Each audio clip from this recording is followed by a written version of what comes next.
What's going on, guys? Welcome to the UFC Fight Night Kattar vs. Ige recap show. I'm your host, Ryan Galloway, and joining me today is Jordan Ellis. How's it going, Jordan? It's going good. How's it going for you? Not bad at all. Good Wednesday fights for, every now and then we'll get a midweek card, and this was a pretty good one. I enjoyed quite a few of these fights. Obviously, the main card itself was full of action. I don't think there was any finishes on the main card, right? They were all unanimous decisions from memory. So while it was a long night of fights, pretty good. They're all pretty solid fights. What did you think of the card in general? Overall, it was great, especially the undercard. I think there was only one decision on that. And then even when we were getting to the main card, they were decisions, but they were very entertaining fights. I think there's probably a couple in the middle that weren't super entertaining, but they were good competitive fights. So quite surprising because it weren't the strongest card. It was a midweek card. I don't think a lot of people stayed up for it. So it was one of them where you're just praying it's actually a good card, and that's what we got. Yeah, sure. Definitely delivered. So we'll jump right into the main event between Calvin Kattar and Dan Ige. Was pretty back and forth striking battle, which is probably what I expected going into this one. Obviously, Kattar convincingly won. There's no controversy in this one. He definitely did more than Ige in this. But Ige's a tough guy, man. He took a lot of damage and just kept coming forward and kept going for it. And like we thought, Kattar is the better boxer, and Kattar is one of the best guys in the division. He really showed up and put on a performance. Yeah, I picked Qatar quite big in this one. I just thought Ige had kind of, he'd been quite lucky with the Barbo's decision, and before that was another split decision, and he was just a bit outmatched. But he proved me wrong because he come in and although he didn't win, he looked good. He's such a tough guy. I had money on Qatar to knock him out, and it just didn't seem to be happening. I knew it weren't happening by the later round. So, um, very impressive from Iggy. He'll come again, and he is quite small, so maybe he can drop him. I don't know what the move is for him now, but he's proved himself. If he can hang with Calvin Guitar for 5 rounds, credit to him. And then just to give Calvin props as well, because there just seemed to be no gas tank issues. He went for 5 rounds. He was getting stronger, if any, and then he was starting to put it on him towards the end. So I think both guys come out of this really well, and Calvin Qatar goes on, and he's the next guy now at 145, and he probably takes a step down, but he's not an easy night to work for anyone. So props to both guys. Really good fight. Yeah, so what do you see happening to either of them? Because in my opinion, Qatar, he'd probably get matched up with someone like, who we got ahead of him? Well, I reckon they'll match him with the Emmett, right? Josh Emmett, that seems like a good matchup for him. I think is he 45er? Or am I getting this wrong? Yeah, he's 45er. Yeah, I Yeah, think that seems he like a is, good but one. he's injured for a Oh, while, isn't he? I mean, he tore his whole leg up. So I that's think right. they're speaking about Holloway, if Holloway would want to take that fight, or Hmm. Holloway's the odd guy out at the minute. But it's a very messy situation at the top at 145, because you've got Volkanovski and then a lot of challengers who are almost there but not quite. Then you got Hmm. Henry Cejudo in the wings trying to get the fight. So it's a bit of a crazy time, but Calvin, he'll go up to the next level, and he'll get a big fight, and he'll be great in it because he's always fun. His style's always going to be in fun fights. So can't wait to watch them. Yeah, I think for Ige, I like the Burgos matchup, right? I don't think they've fought, and I think that's a nice fight for both the guys. Obviously, Burgos coming off a loss and dropped him down to 15 or something in the rankings, right? Just they really shafted him on that one. But yeah, I could see that matchup. That's not bad. And if Ige gets that win, he's right back in there. So I don't know if the Holloway fight's a fight he'd want to take, right? Because Qatar's a really good boxer, and that's probably Holloway's hmm biggest asset, his boxing, right? And his length also. But there's definitely easier fights for Holloway than Qatar, in my opinion. Yeah, but I don't think Holloway's that type of guy. He's not one for easy fights. It's whether he wants what he wants. If he wants to get the belt back, and Volkanovski's not prepared to give him another shot, beating someone Calvin Qatar gets him another shot straight away. Really, I think if he's able to beat Calvin Qatar. So, but that is a really dangerous fight because Qatar hits hard, and Holloway's not the toughest guy to hit. So it is a dangerous fight. But Holloway could shine in that as well. He'd just be putting hands on Qatar because he'll come straight to him. It's not going to be as elusive as someone like Volkanovski. So Hmm. entertain a fight for the fans, and I think the winner probably gets a title shot. So yeah, I think Holloway would take that fight.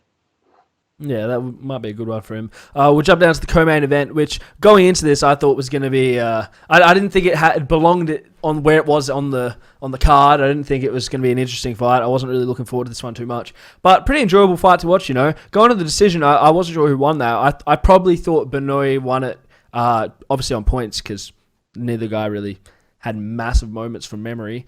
But yeah, I thought Benoit probably did more, but I can see why Elliott won it. It was a close fight, and both guys look good.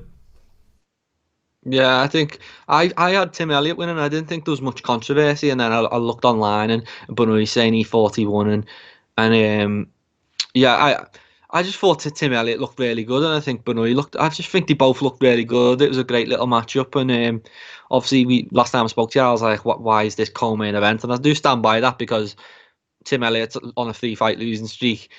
Benoit's not even ranked, so it doesn't really make sense. But it was a good fight anyway, and it was really back and forth, and yeah, I think Tim Elliott deserved it, just about. Yeah, I know both guys were coming off of losing streaks going into this one, so you got to think that Benoit is probably on thin ice right now, but surely they don't cut him after that because that was a good performance. If he went out there and got finished or dominated, maybe you'd think about cutting him, but after performing like he did, there's no reason to really cut him, right? It was an exciting fight.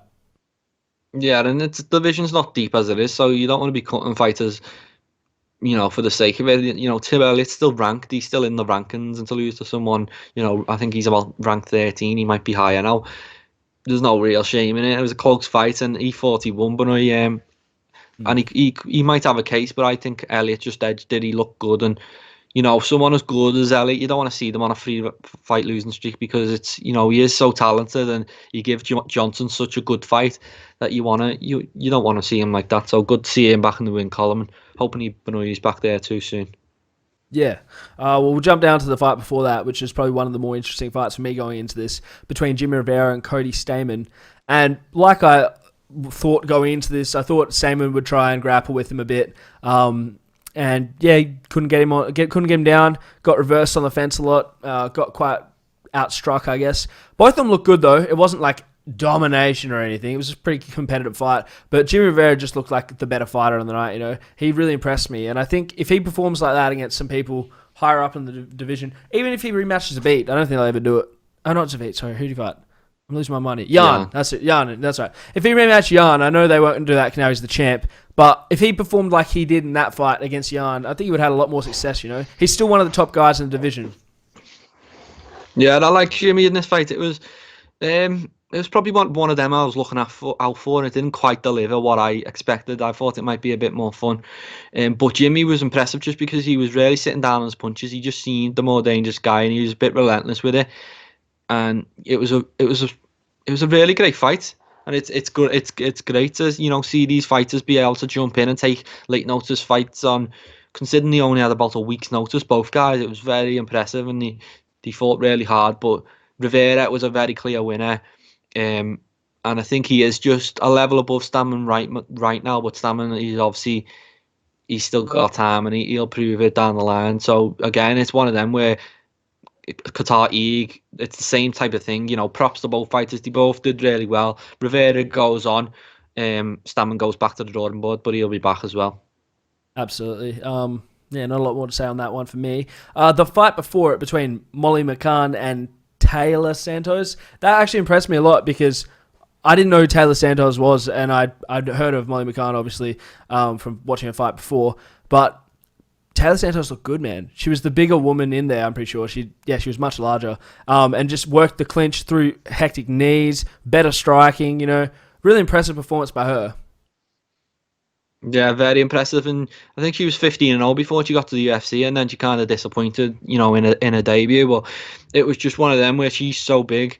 She had all these advantages, and she was able to take advantage of them, and she was dominant. And it's sad to say because obviously Molly McCann's from my hometown, so I'm fully invested in her winning. Like obviously I'm a journalist and I stay impartial for the most times, but when someone from my hometown's fighting, you best believe I'm backing them. So it's frustrating for me as a fan to watch because it was clear she weren't going to be able to win that fight. As tough as she was and as much as she tried, she just had all these physical disadvantages and she weren't able to overcome that. And then she didn't have the power where you knew she weren't going to be able to one-punch knock out of her. So it was a tough night for Molly. And She looked great on the scales as well, so I think a lot of people were picking her to win. And Talia she just had too much in the. She had too much everything really, too much size, too much quality. It was just a bit of a mismatch on the night, and hopefully Molly comes back. But Talia, she's back in the win column, back on the train where I think a lot of people into looking forward to a debut, and she can go and have a crack at the flyweight rankings now. Absolutely. And obviously the card that opened the main card, the fight that opened the main card, the fight of the night, Abdul Razak Al Hassan versus Munir Lazez. Awesome fight, man. Al Hassan came out there and dropped bombs, and I thought he was going to put him away quick. I thought Lazez was going to be done like in seconds. But he just weathered the storm, just took all those shots and come back and outpointed him. He looked really good. His kicks were on point. The striking exchanges are awesome. You always were on edge because it looked like Al Hassan was just going to land something big and put him away. But the chin on Lazez was crazy. He was taking big shots and staying right where he was. Yeah, great fight. Yeah, I think it's another fight where I think size did play into it. Al Hassan missed weight, but he weren't the bigger guy. Lazez was the bigger guy, and he was showing it. He was taking the shot, sticking his tongue out. He was happy, just letting him tee off on him for the first 30 seconds. And at no point did he look troubled. He was taking the punches, and we've seen Al Hassan melt people with these punches. So very impressive. The first round it was hard to score, but beyond that, he did dominate Lazez, and he's just exciting. There were so many exciting debutants on this card where, and he was one of them. And that was a big win for him because they threw him to the lion straight away, and he survived it. And he looked brilliant. And now it's just on he goes. And Al Hassani's had a bit of a layoff, so I'm sure that weren't the best him, and we'll see him back in action soon. He'll be sparking people out again soon. I've got no doubt about that. Yeah, you'd think so. Speaking about good performances on this card, the performance of the night, one of them, because it was 3, and they're all back-to-back now looking at this, but this was the most domination of any fighter on this card. But he did get a submission in round 2, but more impressive than some of the KOs that were on this card. Kazmat Chimaev, I think. That's fine. Just dominating John Phillips. Like from start to finish, the first round wasn't... You could score that 10-8. You could score that 10-6, It wasn't even close. He took him down and just grinded him, punched him. And just, it wasn't boring wrestling. He just took him down, beat him up. And then the second round, he managed to find a Darce choke and put him away. Awesome performance. Really keen to see him. I think he can probably... He reminds me of a Khabib at middleweight, right? Like, he's definitely the middleweight Khabib. I don't know if that'll work with those bigger guys because the threat of getting knocked out is much higher. But I'm really interested to see where he goes, Well, the interesting thing is that he's actually a welterweight, and he just fought at middleweight for the sake of it. Oh. But he's going straight back down to welterweight, and he's calling out Mike Perry and Lawler and Diaz and guys like that. So he's a very exciting guy just on the mic straight away. But then you add in all his talent, and it's a scary prospect. This is one of them guys where you're straight on the hype train. Like we seen Jerry last week, and I got straight on that train. And then the girl, what's the girl called again? Anyway, the girl who beat Hannah Cyphers last time, I was straight on that hype train. And then this is another one, Khamzat Chimaev. I'm going to learn the name now because I'm going to be saying it a lot because he is a future. He seems to have it all. He does look like a big Khabib, mauling people. And like sometimes people say, people don't like to see wrestling. You just want to see people bleed and have these striking matches. But when you're able to wrestle like him and you're able to put ground and pound on like him, everyone wants to watch it. It was very impressive. The first round was very much worthy of a 10-7, which one of the judges give it. And just poor John Phillips that he's ran into someone like this. Like John Phillips, one of the UK guys, and he just ran into an absolute train, and he's just been mowed over. So excited to see Chimaev, especially at 170, because he seemed big for 185. So seeing that, love to see how that cut goes for him, and then seeing who he gets next, because he's calling out all the big names. He was even saying, "I'll take Usman tomorrow." I've just been writing up a thing about him, so it was. Yeah, he's an interesting guy. Definitely want to watch. Well, that's exciting. This is welterweight because like way more matchups there that are not only going to be more competitive, I guess, but.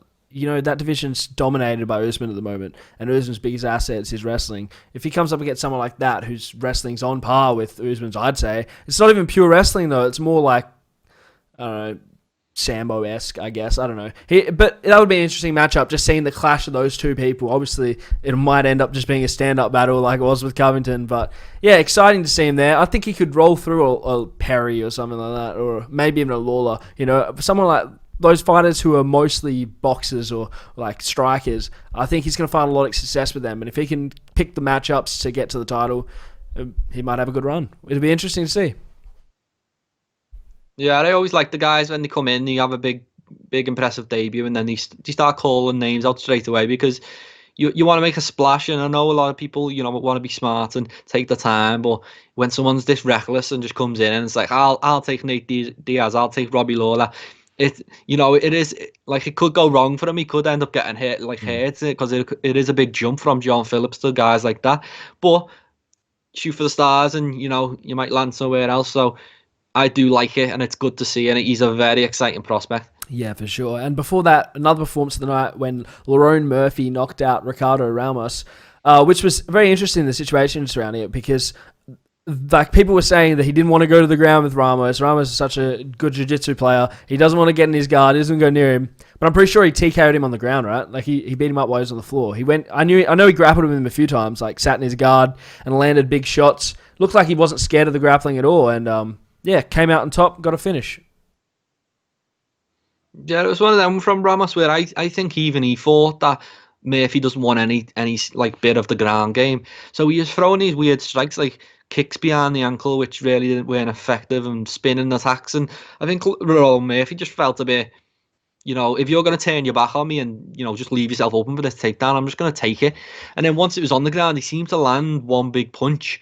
And for a moment, I think Bisping was shouting, thinking he was knocked out, and he might have been knocked out, Ramos. And then from there, he didn't really recover. He was kind of just playing possum, and then almost waiting just to be knocked out, because Murphy was, he just started letting bombs go, and very impressive. I think he was an underdog in that one, so props to him for a great win.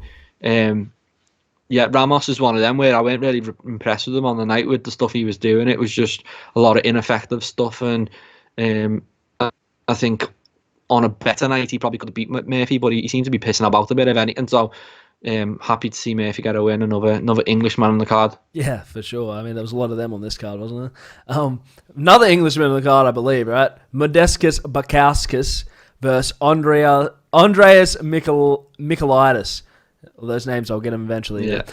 This was the weirdest stoppage on the card by far, in my opinion, because obviously it went the full 5 rounds, 5 minutes. It was a very competitive striking match. There wasn't really one clear winner of that first round, in my opinion. It was quite competitive. And then right at the end there, probably the last 5 seconds, Bukauskas was on the cage and he just starts landing big elbows. They didn't look illegal to me, that's not what I'm saying. But then the bell went, old mate was on his knees or whatever, and he fell back through the door, and the ref was like, "No, that's it. He did look dazed, but I don't know if he looked like he was done, right? I think he just didn't see the door behind him and just fell out. Yeah, Modestas is from Lithuania, but he's by way of England. He's done all his fights in England, and the exciting thing for us English fans who've seen him fight is that he did that exact same knockout in his last fight. Elbows against the cage, knocked someone clean out. So it was funny to see it again. For me, Michailidis was done because before all this falling out the cage stuff, he was sitting on the ground, not getting up, and the referee's telling him to get up a UK, and he's not getting up. So he was done, and then even after that, he didn't seem to really protest the stoppage. He was sitting on the chair. He looked dazed and confused. So I think it was a fair stoppage, and it was. I think Bukauskas is used to people trying to wrestle him. I've been live at a few of his fights now, and the last few fights, everyone tries to wrestle him, so that's why he's nailing them. But when actually someone starts to stake with him, it took him a little while just to get his rhythm, and I think by the end of round one, he was getting to it, but it was a toss-up for who won that round. But once he nailed them elbows, it was game over, and I don't think the cage door mattered or not mattered. When the round ends, you're not meant to lean up against the cage, you're meant to stand up and go to your corner. So Michailidis, if people want to use that as excuse as to why he lost, he can say that, but it's not the reason he lost. He was done at that point, I think. Yeah, well, I'm not saying that because if they'd have gone to round 2, he probably got finished early because he did look very dazed. If they had sent him out, which probably was good they didn't. But he's meant to be a middleweight, right? So he went up to light heavyweight to take this fight, and you could tell because Modestus looks like a light heavyweight. He's huge and he's like quite toned, whereas Michailidis just looked like a welterweight who had gone up for this fight, which is what he was. So hopefully we see him down at his ordinary weight, a middleweight, taking another match up, because he did look good. In the striking exchanges, he was very good. It was super competitive. So, hopefully he goes down and has a bit more success in middleweight. Yeah, you can tell he's talented, and it's just, he obviously weren't ripped or anything like that. So, take a bit of extra weight off. Give him a full camp, and I think at this point, I think a lot of people are using these fights to get in the UFC, and sometimes, as we've seen, someone can pull off an upset, and then sometimes it goes like that, and Bukauskas gets a big win and a bonus. So, no shame for Michailidis. He goes back down to 185, gets a full camp hopefully, and he can come again, and he looked good. It was just, you get caught with the elbows against the cage, and I think that'll be a message for everyone in the light heavyweight division now is, Don't be trying to take Modestus Bukauskas down against the cage, because you're going to get rattled with elbows, which is, it's always an exciting prospect, and I wish we see more people do it because they are very effective at times. Yeah, I couldn't agree. Before that, we had Jared Gordon versus Chris Fishgold, which was just a great performance by Jared Gordon. Most of the fight, probably 2.5 rounds, he's dominated. Didn't even look competitive. He just took him down and beat him up. And that was weird seeing Felder get off the announcer's booth and go corner and then go back, It was kind of cool. So it was lucky that he won, because had he gone out there and got finished, I'm sure Felder would have gone back with a completely different tone about him, if his teammate just got finished. So good night for Felder, good night for Gordon, Yeah, it was a great night. I think we spoke to him. I spoke to him before the fight, and Gordon seemed confident. He just think he was bigger and better, and he actually referenced one of our interviews on the broadcast, which was pretty cool. So, he was just saying he's bigger and better than Fishgold, and Fishgold missed weight, and that's kind of what tipped me on the edge. Like, obviously he's another local lad, he's from Liverpool as well, and I was rooting for him, but once he missed weight, I was kind of like, I don't fancy him anymore. And then he was saying afterwards that after the first round he felt dead. His arms were gone. He was just drained. So maybe step up to 155, because that's where he was a champion in Cage Warriors. And I think sometimes having the size advantages and everything, if you're that depleted, I think he should step up. But Gordon, he goes on, and he seemed like, when I spoke to him, he wanted to start making moves and start climbing the ladder, and he's obviously very capable of doing so from that performance. Yeah, he looked good. So I'll be interested to see who he gets next and how he does in that fight. Yeah, so this weekend, July 18th, we have Davidson Figueiredo fighting Joseph Benavidez, obviously for the flyweight title, and this is the rematch. So we got to see what happens when these two guys fight in the first one, and it looked like Figueiredo just dominated him. He had threats on the ground, he had threats on the feet. Obviously, he landed that big punch and put him away in the second round, I believe. So we know what happens here. What do you think Benavidez is going to do different in this matchup that's going to give him a chance? What do you think he's got? Well, by all accounts, he seems to think he won that first round. And I think he was saying, I was watching like a preview, and he was saying all the judges gave him that first round, which surprises me because, to be fair, I think Figueiredo dominated the fight. He's pointed out as well on the preview, which I was watching, that Benavidez was kind of just winging forward, closing his eyes and throwing punches, which is just a recipe for disaster when you're facing someone like Figueiredo. So I think it's if Benavidez actually thinks he was doing well before the finish, I'm a bit worried for him, because that means he hasn't made changes. He's going to come in the same, and the same result's going to come. He's still, obviously he got the headbutt, and that does change things, and that's why we're getting this rematch. But he still got nailed, and I think that would have come eventually anyway. So Benavidez, he does need to change things. Is he going to change them? I don't think he is. So I'm going Figueiredo. I think it'll be a similar result. Round 2, round 3 KO. Yeah, I think I agree with you, because if you look at that first round, Figueiredo had threats on the ground. Like, he had an armbar submission, I'm pretty sure, like pretty far in. Benavidez obviously hopped the leg over to get out of that one and got away with it. But he didn't get him there. And then on the feet, he was still beating him. Figueiredo was landing bigger shots. Figueiredo was outstriking him on the feet. So I don't understand what Benavidez can do here outside of Figueiredo coming in. Like see, this is the other big thing. He missed weight, right? So if the weight cut getting down to weight drains him and he's like slower, weaker, maybe Benavidez can take him out. But I don't think so. I think he's going to come on weight. I think he's going to blow up before the fight and be about the same weight he was entering the first fight. I think he's going to look the same, yeah. He'll probably get a finish in the earlier rounds, I think.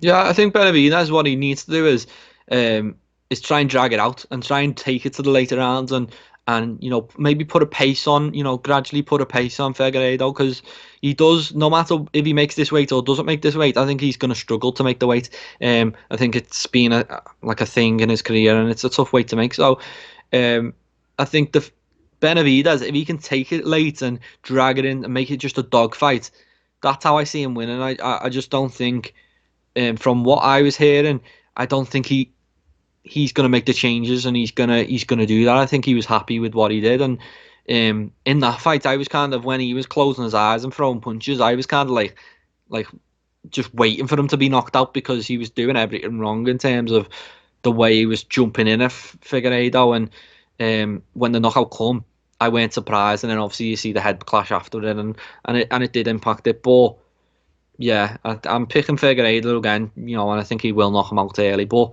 Benavidez can take it late, and he can win that way. It's just if he wants to do that. I think the biggest challenge Figueiredo is going to have this weekend is the weight, like making weight. The scales are going to be his hardest test this weekend. I think if he makes weight, he's pretty much going to be the flyweight champion. I honestly, this is my biggest pick on this card. I don't think there's a minuscule opportunity for Benavidez to win, in my opinion. He could win. He's a good fighter, but I really do see Figueiredo winning this one, becoming the champion. Yeah, it's not even a dig at Benavidez, because Figueiredo's a serious guy. I think he's 18-1. It's hard to get them type of records in flyweight, because as soon as you're in the weight, you're fighting the best guys in the world. So it is very hard to do what he's done, and it's just a one loss. And he's a dangerous guy. So it's not by picking him so heavily, I'm not having to go with Benavidez. I just think Figueiredo is a serious competitor. Benavidez is probably just a couple of levels below. Yeah, well, we'll jump onto the co-main event, which is the other fight on this card I wanted to touch on, between Jack Manson and Kelvin Gaslum. Interestingly enough, I'm looking at this fight right now, and it says Jack Manson's number 6 and Kelvin's number 7, which I thought Kelvin was higher. I thought this was a step up for Manson. Obviously, they're both coming off losses, so interesting rankings. Doesn't matter the fight. In the fight, I think I see Kelvin winning this one, just because I think he's the better striker, personally. I see this being a striking battle. I can't see either guy trying to wrestle, right? Hermansson's got really good ground and pound, but he prides off people who want to be on the ground with him, you know what I mean? He lets people that are like comfortable having him inside their guard get taken down, and then he'll beat him up from inside the guard. That's what he did with Jacare. He sat in Jacare's guard and beat him up. I think on the feet, he's just not as dangerous. I think Gaslum's more dangerous. I think he's going to land the bigger shots, and I think he puts him away. Yeah, I'm a big Gaslum fan. Always have been. I think he's for someone like him to be on a 2-fight losing skids. It's ridiculous. Really, he's so talented. So I do expect him to win this one. Hermansson, he's kind of. I think he was a bit of the surprise package of the middleweight division last year, but then he goes and gets stopped by Cannonier, and now he's in a tricky situation, because he's at the top and he's got to fight people like Kelvin Gastelum, and that's not an easy fight. So. Hermansson, I think he'll try and pursue the takedown, because Gaslum's boxing's so slick, and he can just be caught with something and hurt. So, and Gaslum, he is a smaller guy for the division. So, and we've seen Weidman dominate him on the floor. So I think Hermansson will be thinking, if I can get him on the floor, I could maybe dominate this fight. But I don't think he's going to be able to. I think Kelvin will probably land something potentially quite early. I hope he's back to his best, because he was very disappointing against Till, and Till didn't have to do much. He was just being tricky and got the win. So Gastelum, he needs to be on it. He needs to, he's still young. He can still be a title winner. He just needs to start putting it together, because 3 losses in a row. I lost to Jack Hermansson. He's a bit screwed then if that happens. Well, you think about his 2 losses, right? He lost to Izzy Stylebender in a close 5-rounder fight where he got edged out in the last round, almost got put away. But it came down to that last round. He almost beat the champ. Like, it was so close, razor close. And then he fought Till, one of the most boring fights of last year, in my opinion. Just Till beat him technically. Like, he just clinched him on the cage and landed shots. He outpointed him. He was never in trouble. Gaslum was never close to being finished. Just a technical points match, I guess, which he lost. I don't see Manson being able to do that or doing that. I see Manson probably falling in love with the striking, thinking he's going to be able to pull something off and getting finished. Maybe he wrestles. If he wrestles, he probably has more of a chance because he is a good grappler. I'm not taking anything away from Manson here. He's a good grappler. I don't know if I see Gaslum. I don't think he wrestles. I think he's just going to feel like he can win on the feet against Gaslum, and I think he's going to get caught. I think it'd be very silly if he thinks he can win on the feet. I think Gaslum is one of the best pure boxers in MMA. Like, he's really talented, and you can just go back through his highlight reel, and it's full of big knockouts. And there'd be more if he was actually down at the weight he should be fighting. I think Manson, he's got that unorthodox style, so he might try and. I just expect Gaslum to be at his best, and if he's at his best, he will win this fight. But then he might come in and.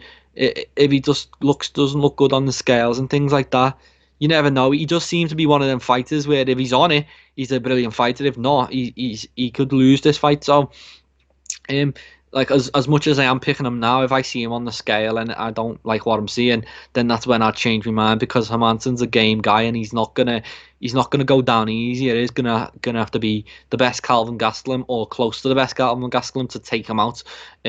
But that's who I think we're gonna get, and that's why I'm picking him. Yeah, fair for sure. Is there any other fights on here you want to touch on? Is that about it?